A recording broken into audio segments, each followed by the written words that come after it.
Mheshimiwa Naibu Waziri huko hapa, kumekuwepo na kilio maeneo mengi ya zile dawa mahususi kukosekana. Tuna hospitali nzuri na majengo mazuri na huduma nzuri za vipimo vinapatikana vya kisasa ambavyo mtu akipelekwa India anatumia vipimo kama hivi. Inatokea tuna madaktari wazuri na Mheshimiwa Rais ameelekeza ndani ya siku 100 waajiriwe wengine 5,000. Kumekuwa ikijitokeza mgonjwa anaonana na daktari bora kabisa, bingwa, vipimo vinaonesha, vinatambulika anachoumwa, inaonekana dawa ile mahususi anayotakiwa kutibiwa haipatikani hospitalini.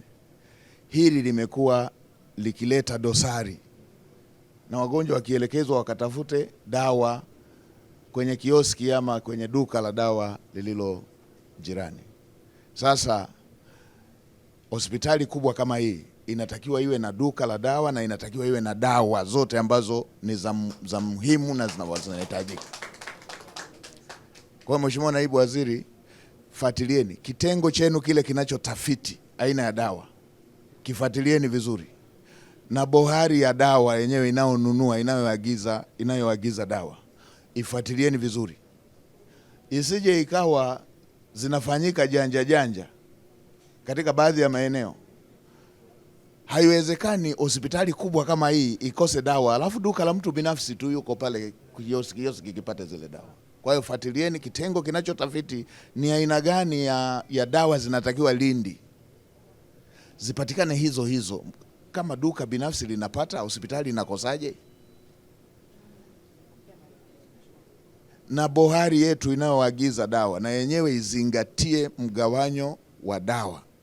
Kwa mfano leo hii ukienda ukarundika dawa nyingi za malaria Zanzibar, utakuwa hujatafiti, kwa sababu reti hiyo ya malaria walishaitokomeza. Kwa hiyo inawezekana kutafiti na kujua eneo fulani ni dawa gani zinatakiwa.